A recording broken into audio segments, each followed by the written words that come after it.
Razor Queen's been binging our channel since she found us. She's going to decide to breed her 22-month-old AKC English Bulldog. Got a question about progesterone testing, breeding time in the video. I was quite pleasantly surprised. Thank you so much for your time. Oh, okay. Okay, well, your thoughts on a lilac tri with a mostly pure white platinum? Yeah, well, if it's a platinum, it means it's a lilac covered in cream. It means you'll get at the very least all lilac dogs. And if the other dog carries cream, then half of them will be platinums. So there you go. It's great. Nothing wrong with it at all. Go for it. I did a video, should you breed dogs? And Paula Taylor says, my problem is wanting to keep them all. Yeah. That's a good problem, right? I tell you a story about this. Remember when we had Star, that little lab puppy in Chanel? Yes, yeah, that was, gosh, Chanel would be 8 years old. Years ago. Oh gosh, if she was 8, then it was, she's now 32, 31? No, she's, yeah. Yeah. 31. Yeah, so it was you know, a good many years ago. You know, 15. That had to be yeah. about. Well, 22 years ago. No. Yeah. So anyway, but the thing here, she was an 8-year-old, and we had a litter of labs, and there was one litter in there called Star, that was Snow White. Yeah. And the day that puppy left, I mean, it was traumatic for Chanel, poor girl. I mean, she was running down the road after the car, screaming, "Don't go, don't go!" People stopped in the road, going, "What do we do?" We said, "Go on, go on."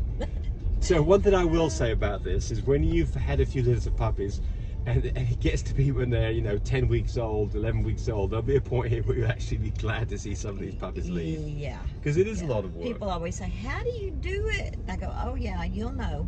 I promise, you'll know. Yep. You say at that age, I say it 9 weeks for sure.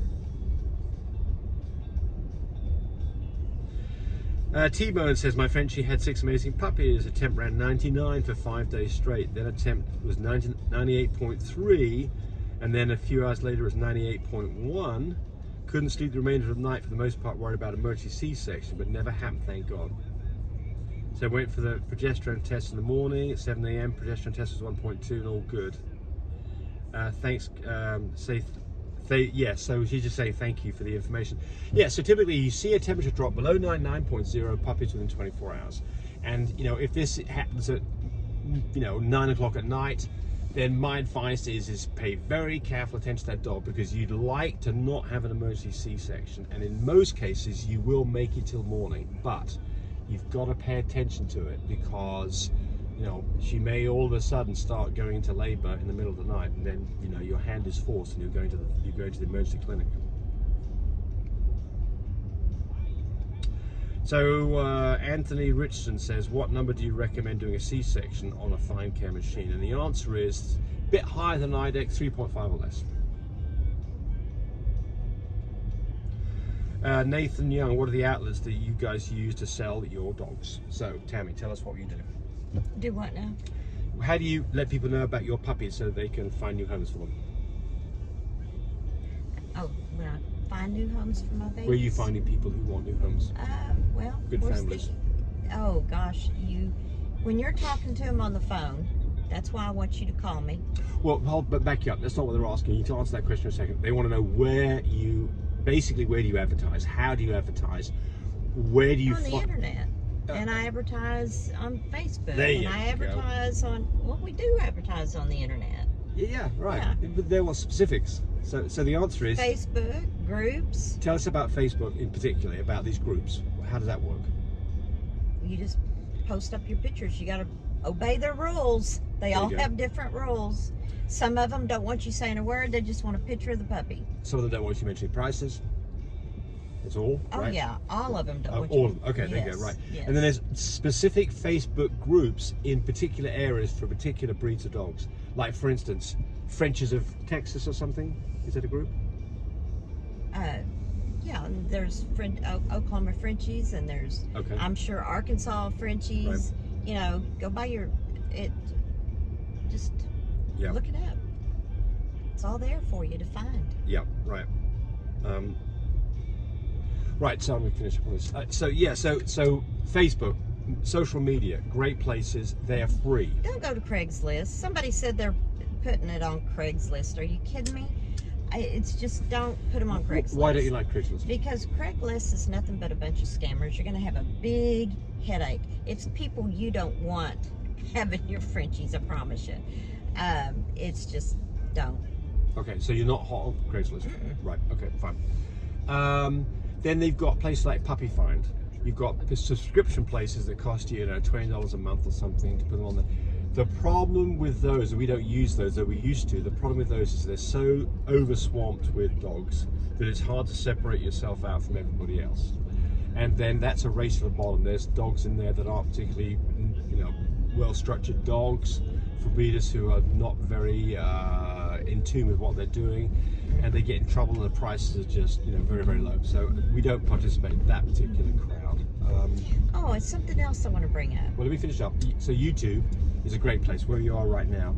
YouTube is a place that people who are interested in dogs and want to look at pictures of dogs will look at your video. So that's another good place. Also free. Right. So anyway, yeah, go. Talking about building a relationship with your veterinarian, especially before you have a C-section done on your dog. You want to call around and find out if your vet's going to be there on whichever your first breeding due date is. Give them a heads up. Talk to them. Go in and have a consultation if you want. But you want to visit with the front desk people. You want to visit with your vet. Make that relationship. Plan ahead. Because calling at 2 in the morning and 4 in the morning saying, I need a C-section done, and it's like... So this brings up a really good point about what I had a conversation with Dr. Matusek, who did a C-section, who we know very well. And he said, and I said, do you mind if I put this, up on the internet? He allowed us to video the whole C-section, which you're going to see, not in this video, but another video. But he's afterwards when we were leaving, and he said, but I want to make it clear that people understand that I am not here for people to call me up. I've never spoken to before to do an emergency C-section. He's not going to do them. He wants to know you. He wants to, he's not interested in just wham bam thank you man for a single C-section, because nobody else will do one at 2 o'clock in the morning. He's not going to do it. And in his mind, he's questioning himself, what kind of relationship did he have with the other vet that he normally saw? Right. Yeah. So yeah, he's exactly about what you said. He wants to be your family doctor. Right. And he's going to work hard for you to do that. Well, look what he did for us. Oh, fantastic.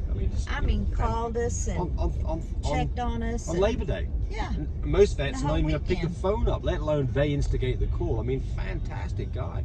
But the point here is like Tammy's. Now, also, if you're going to have puppies for C-sections, I recommend that you have more than one vet that you have a relationship with. Why is that? Because they're not always going to be there for you when you need them. And you don't want to be in a situation where you need something done and they can't do it for you. So, so how many phone calls did you make for this Labor Day weekend? Yeah, for the Labor Day weekend, because I thought I was going to be out of town and I was just going to take my female with me. So I was trying to find surrounding areas that were close there. 4 other vets. We have 5 vets that we use. 5 vets. And when I found out I wasn't going, I immediately called my doctor, Dr. Matusek. And of course, every doctor that I called was a vet that we've used. Yes, they know us. Past. They know. So they said, "Hey, Tammy, sorry, I won't be around." And then I said, "No, we're not. We're going to be home. We're going to stay home."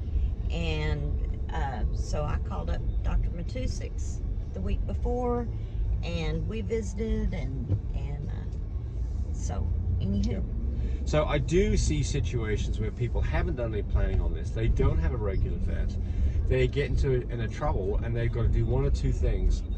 Go to an emergency clinic, which can be very expensive, where they're not very, 4 o'clock in the morning with not a very experienced vet. Or they try to have the puppies at home and get in trouble. They're both suck as results.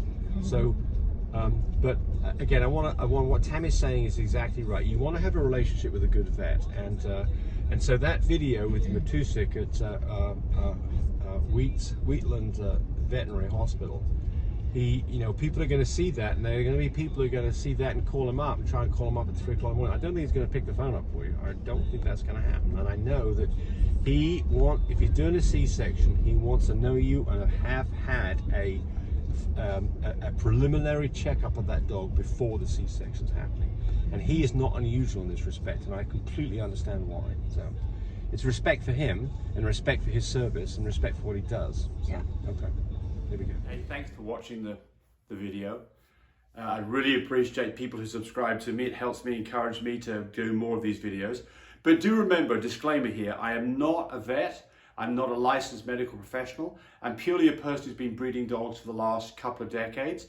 Any information that you got from this video, use at your own risk. There's nothing implied here, and certainly this should not be used as a substitute for advice from your veterinarian or your medical professional.